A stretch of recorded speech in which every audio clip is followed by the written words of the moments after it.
What is going on, everybody? My name is Justin. I got here with me my co-host Dives. Oh, he's this way. It's mirrored.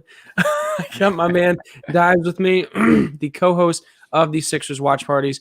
We also got our man Tiago at T Scabia on Twitter. What's up, T Scabia? How you doing, Tiago? Good, man. How are you guys doing? This is another rough one tonight. Brutal, man. Yes, Yeah. brutal loss to the Pistons tonight. This is our Sixers versus Pistons post-game show. We're going to give you our grades, our top takeaways from tonight. Please leave a like, please comment, please subscribe to the channel. We'd really appreciate it. Let's get started off with talking about your top takeaways of the game, guys. What do you think that you saw today that stuck out to you? How about you, Dibes? The lack of offense from the Sixers, man. How do you not start with the Sixers offense? No Joel Embiid. You knew that the Sixers were going to struggle today offensively. They're shooting around that 30% range with no Joel Embiid. But Seth Curry was here, and I don't think he played in 2 of those games. So I was hoping that maybe he could help Ben especially be aggressive tonight. Didn't happen. The turnovers were not a bad thing because you look at the 3 games when Joel Embiid's not playing, the turnover percentage, some games were like 20%. The Sixers only had 9 turnovers tonight. It was just a weird game, top to bottom. This was a game that was just brutal to watch as a Sixers fan. Every single time the Sixers got like within 8 points, Detroit Pistons seemingly had an answer, and they just. That was really kind of the nature of the game. It was just a really tough game to watch. Yeah, and I think Mark says it best right here. Maybe just skip watch parties when Embiid does not play. I listen. It's right now. It's looking bad for the Sixers. They definitely need to figure something out when Embiid's not in the game. What is your thoughts, Tiago? What do you think you saw from this game? Yeah, so I think we're reaching that point of the season where it's like too much Dwight Howard, right? So you're getting Dwight for 20, 22 minutes, and the Sixers need to figure out what they're going to do there, because if Embiid's going to continue to miss a few games here and there, like they're kind of not really competitive. So obviously the Philadelphia had an answer last year, which was Al Horford. You know, he provided some relief to Embiid when Embiid was out, and that worked. Obviously, you're not going to want to keep Al Horford for that, so the Sixers were wise to make that move away from the contract.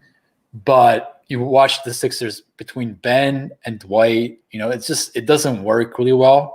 And I think that Philadelphia can benefit from having like a floor spacing center. Something I'm thinking about here. It's that, you know, instead of just going from Dwight to Tony Bradley, perhaps you get like a Ilyasovich kind of player that can defend the 5, shoot, space the court, and try to generate offense the other way, because like the pick and roll stuff with Dwight was not working tonight. I mean, Toby tried, Shake tried, it was not working. So it would be nice to see if Daryl can start to, explore some alternatives, because, Joe's going to miss games, and he shouldn't miss games. He shouldn't be playing all the full slate of games. So I'll be interested to see what Daryl looks for here. But yeah, it wasn't good tonight. Yeah, and it's funny that you say that about Ilyasova, because we've actually talked about him pretty consistently from pregame into the game as well during the watch party. So, like, realistically, with Ilyasova, are there any other players besides him that you would want to see on this team in that center or stretch 4, stretch 5 position? Like, who are your guys that you think of besides Ilyasova? Yeah, so I want to make it clear, because there's a fraction of Sixers Twitter who's like, they think Ilyasova is the missing piece for a championship, and that's not what I was saying at all.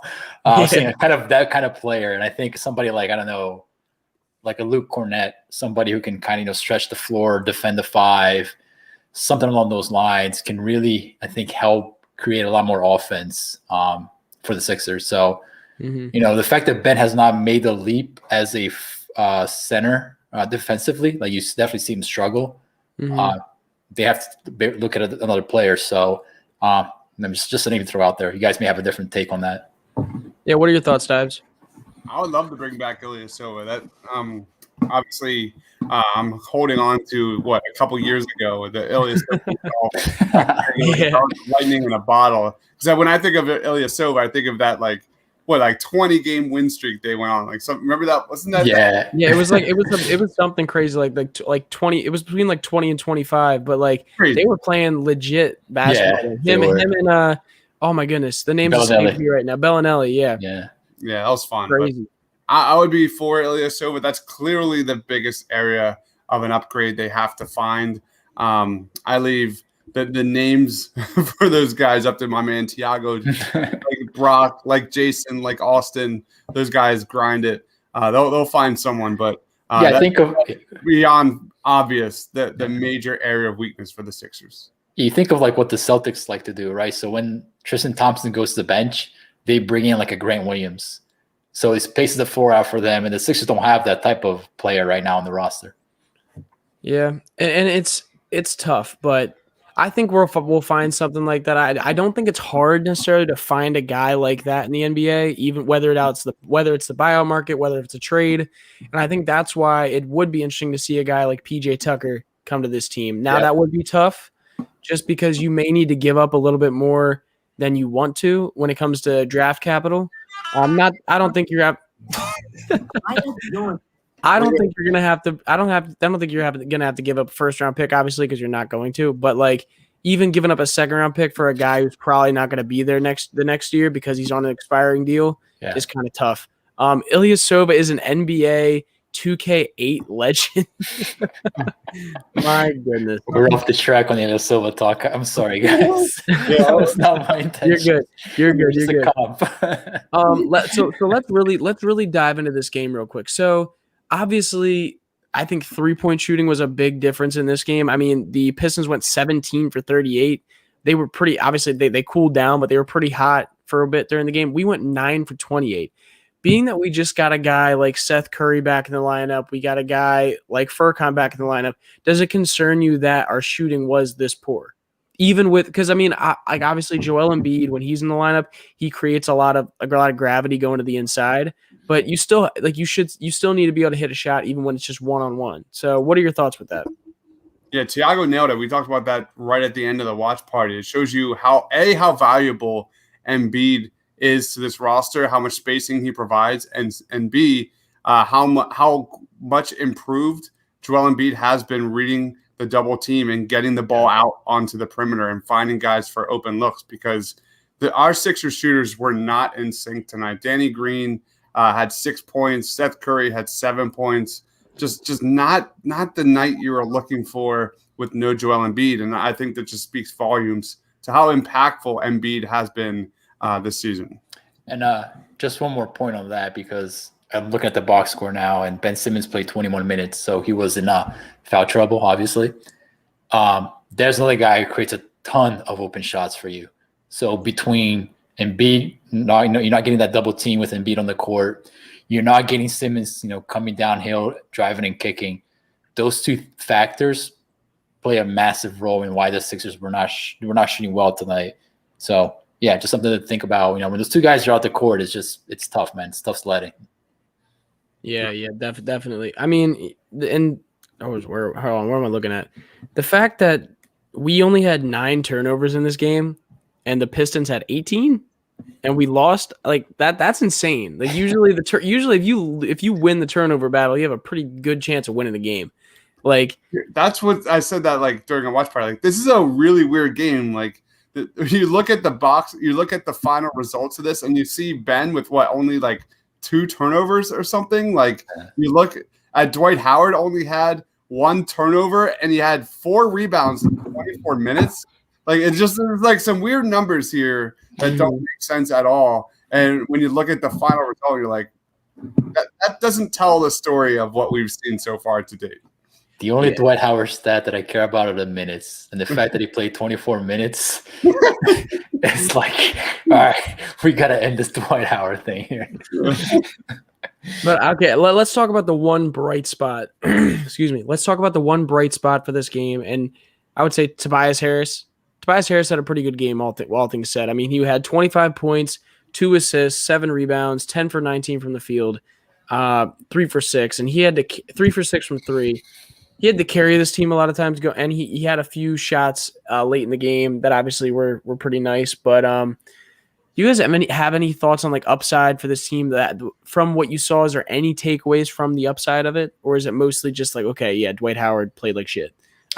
I mean, on the Tobias Harris piece, like I don't know if you guys see the same thing, but I'm seeing a guy who's like hunting for more contact coming downhill. So Yeah, a little bit. he shot. How many free throws did you have tonight? He had 4, right? Yeah, 4 free throws. So he averages like less than 2 a game, and the last couple of games he's been searching for more contact, which I think it's important for him because he's not going to shoot well every single night, so he needs to have something else in his bag to rely on when the nights that he's not shooting well. So I'm seeing Tobias hunt for more contact, which is a little exciting. And then again, working off the pick and roll, like he's one of the Sixers' most efficient pick and roll scorers on the team. So you see that a lot with Dwight and then Toby and Ben. So I wish he was a better passer, but he's shooting the ball well. He's shooting the ball well all year. So that's so let me ask you guys, do you think that rise in him searching out contact is because he's actually searching out the contact, or do you think that's because he's getting more opportunities to make contact? Because part of me thinks like last year and the year before that, he was very relied upon on the outside and very relied upon in the mid-range game and the 3-point game. Right. So do you think that has to do with him just getting the opportunity to drive more because he's got shooters he can kick out to? Yeah, for sure. I think that the court is obviously more space for him now. And Doc has talked about, like, listen, once you catch the ball, it's either a shot or you're coming downhill. And you're not going to do the dribble nonsense he did last year. I mean, he's said that in public. Yeah. So that tells you, like, where his mindset is. And, I saw tonight when he came downhill, he attacked Jeremy Grant and he kind of did a little push, which is a sign that, he's aware of trying to get that contact and foul call. So, he didn't have that last year. If he did, he wasn't showing it. So he's the kind of guy who just kind of stop, jump, and take the fadeaway mid-range kind of thing. Yeah. So, hopefully he keeps that going. I mean, if you get like 1 or 2 more free throws a game from Tobias, that could be the difference in a tight game, man. So, yeah. So let's talk about this for a second. Talk about Ben Simmons. Your again. I think you need to talk about it. You need to talk about it, and I think it is important because this is the guy that's got to step up in a situation when Embiid isn't on the floor. I don't think we need to talk about what he's not doing for the offensive side of the ball, that he's not scoring points, but in general, like what is it that was missing today from him that makes a difference when Joel is out of the game? Yeah, not fouling, staying on the court. Yeah. The fact that he had 11 points, 4 rebounds, and 4 assists is simply because he wasn't on the court. He played 21 minutes. He had 5 fouls? He had 3 fouls going into halftime. Doc barely played him in the first half. You can't I don't know what you want from Ben Simmons if he's not on the court, right? So if there's a bone to pick with Ben Simmons tonight, to me it's a guy who was perhaps a little too aggressive on defense. Got a couple of cheap fouls that he should have known better, and that got him on the bench. But maybe you guys saw something different. Like when he was on the court, man, he was the same player that played against Boston, and he was attacking the ball downhill, scoring near the basket, getting the free throw line. So I don't know. Maybe you guys saw something different. He just wasn't on the court enough. Yeah. What about you, Dives?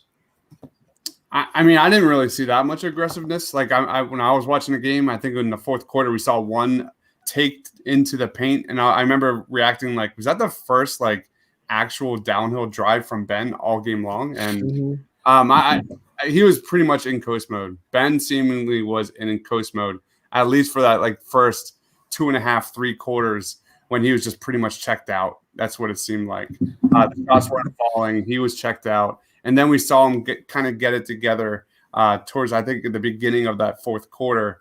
But for me, for Ben, you're talking about a guy the last 2 games, 150 offensive rating, just the complete opposite of what we've seen. And just I have no answers. I have no answers for why the Sixers can't win without Joel Embiid. They were 11-11 last year. Now they're 0-4. Ben is just awful in those games.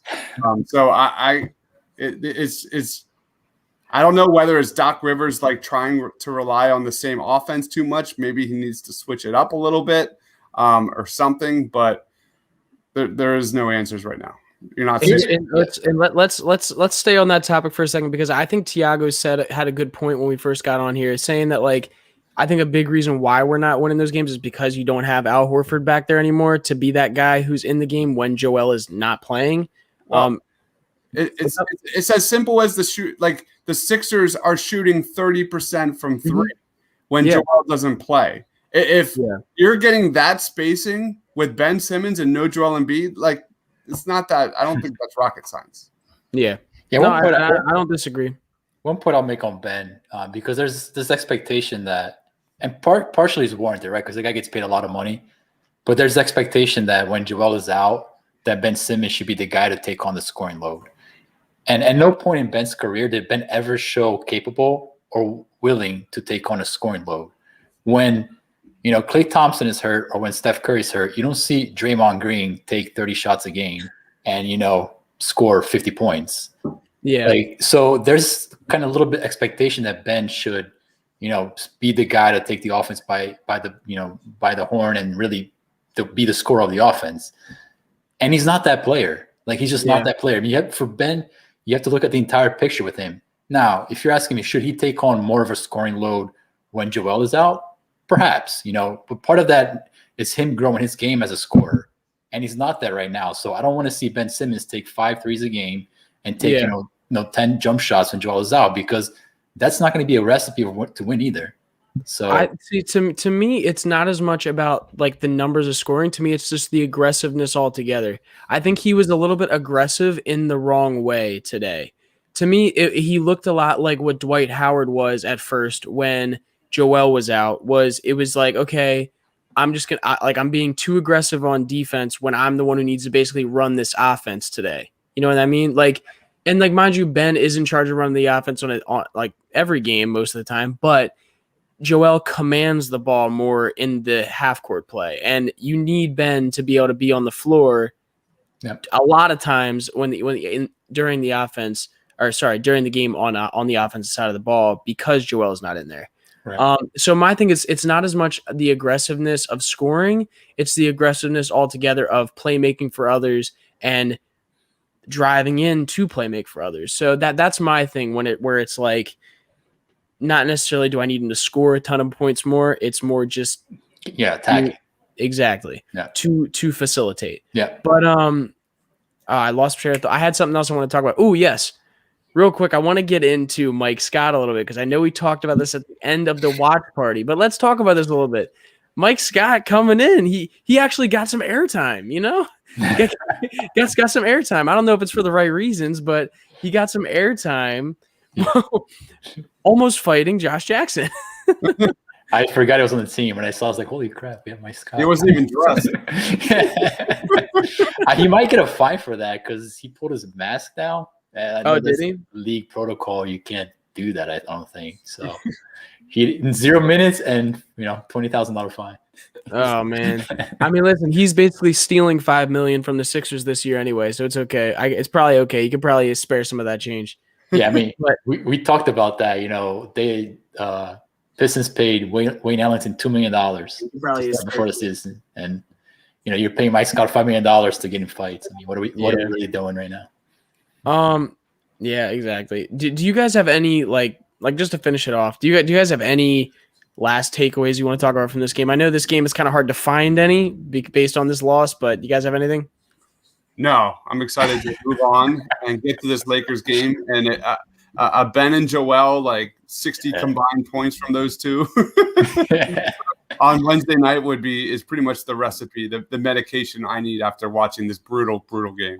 I agree. And guys, we'd appreciate if you come out and watch that game with us and stick with us during the post game of that game on Wednesday. It should be a fun one. Watching LeBron James go up against Ben Simmons and Joel Embiid go up against Anthony Davis should be a fun game to watch. So yeah, let's finish it off with I can't think of words right now. Player of the game? Sure. Is there a player of the game?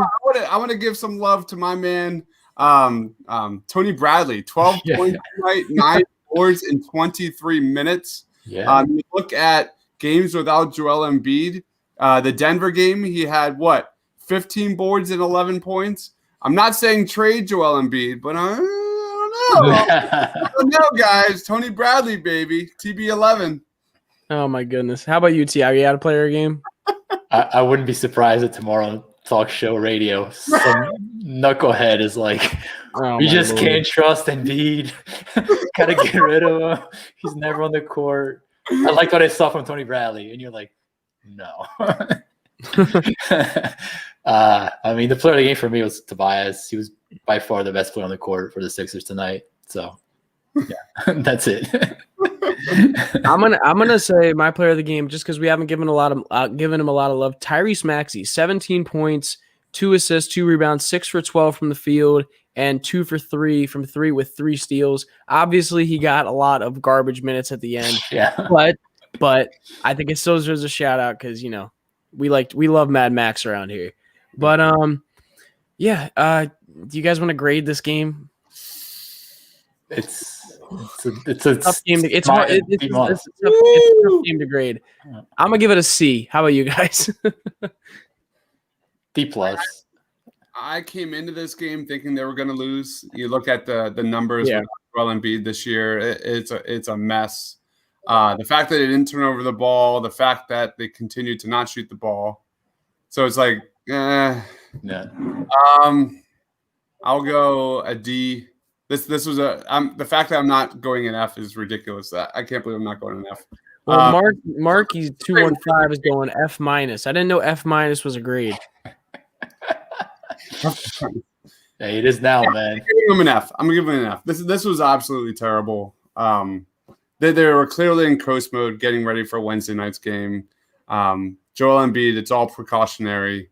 No one showed up to play today against a Detroit team who is pesky and was rather impressive. The guys hit shots for sure, but the Sixers are better than this. And Seth Curry, Danny Green didn't show up. Ben didn't show up really until the fourth quarter. Foul trouble. Dwight is. I'm going F. Chris, you just had it. Chris had enough. I'm out. Did I hear it? All right, let's quick get out of here. This game. He did get a headache during this game. It was. I don't know if that was the full ass cake that he ate, or if that was the actual gameplay, because he did eat a cake during this game. Yeah, look at that right there. The evidence. I got these live games more often. I'm going to be hurting tomorrow for sure. Yeah, definitely. But hopefully we are not hurting on Wednesday when the Sixers play the Lakers, and hopefully they can get that dub after this disappointing loss to the Pistons. But anyway, let's end it with plugs. Tiago, you want to plug anything? Yeah, so I put out an article today about Ben Simmons and how the Sixers use him to engineer fast break opportunities. Just a lot of cool little nuggets there. So if you're trying to understand how that works, check it out. And then, if you think Zion is a good defensive player, make sure to check that out too, because he's not. What do you mean? In one of his first games of his career, he jumped up and blocked a ball in the hands. What do you mean? He's got to lose a couple pounds, man. It's not looking good. I mean, the Pelicans are a bad team, and he's a big part of that. So, all right, yeah, make sure you guys go check that out, and go check out T Scabby on Twitter. Great follow on Twitter. Got all the stats ready for you, so definitely go follow him. How about you, Dimes? Anything you want to plug? Man, just want to say thank you, everybody here, for watching, commenting. It was a brutal game. Yep, we still had a ton of comments and people watching, so that was always a ton of fun. Just want to plug my guys, Flyered Up Podcast. If you haven't heard, they talk everything Flyers and the NHL. Flyered Up Podcast on Twitter, and they did a pod show today. You can check that out here at the Painted Lines YouTube channel. Awesome content. Amadeo, Chris, really, really top-notch stuff. Hockey talk. Yes, sir. And I just want to plug the Painted Lines. Please be sure to like. Please be sure to subscribe. Smash that notifications button. Turn that baby on. We're putting out we had like 4 shows today. Yep. Yeah. We're literally having like multiple shows every single day. So if you love Philly sports, if you love WandaVision, by the way. Listen, he's working hard. He's working hard on the live stream, so make sure you go check those out. I love me some WandaVision. So that I have another podcast called the Suit Up Geeks. The Suit Up Geek Fix is awesome stuff. We just talk everything comic book movies.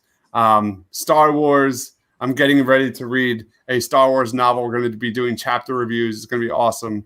But anyway, that's all. Thank you, guys. Marky, real quick. Marky, sorry, guys. We are not doing interviews tonight. It looks like Jason Blevins will not be on with us. So we're not tonight, but I'm sure on Wednesday, because they are home Wednesday, correct? Yeah, they're home. Yes, they're home Wednesday. Yep. Yeah, I'm sure Wednesday we should have them out here for you. So do not worry. We will probably have those back on Wednesday. So make sure you stick around during the post game that day as well. By the way, for me, go follow me on Twitter at @J_Persichetti9 if you'd like. Mostly NBA, NFL, and MLB content on there, and just whatever I want to post. So go check that out if you'd like. Make sure you subscribe to the channel. We'd really appreciate it. We just hit 3.3K, I believe, today. Am I correct by that? Yeah, the numbers are rising, and we hope they keep rising, and we hope you join us along for the journey. Please like this video if you have not already. We really appreciate it. But what's up? The Discord. People, please Yes. join our TPL Discord. We just started a new public Discord. Join the chat. You can chat with us without whatever you want. Nothing, of course, disrespectful on that, or you're out. Sure. Anyway, check it out. Yeah, definitely check it out. You can reach all of our people. You can reach our NBA beat reporters. Our whole staff is on there. So please go check that out if you have not already. Is the link in the comment section? Do you have the link up there? I don't think so. Can we throw it in there real quick? In the comment section of this video. Okay, Just cool. click that and it'll be right there. Awesome. So yeah, when we get off here, definitely go do that. But for me, for Tiago, for Dibes, please everyone have a great night. We hope you enjoyed the game as much as you could, and we will see you back here on Wednesday. Everyone, have a good one. Peace. Wednesday.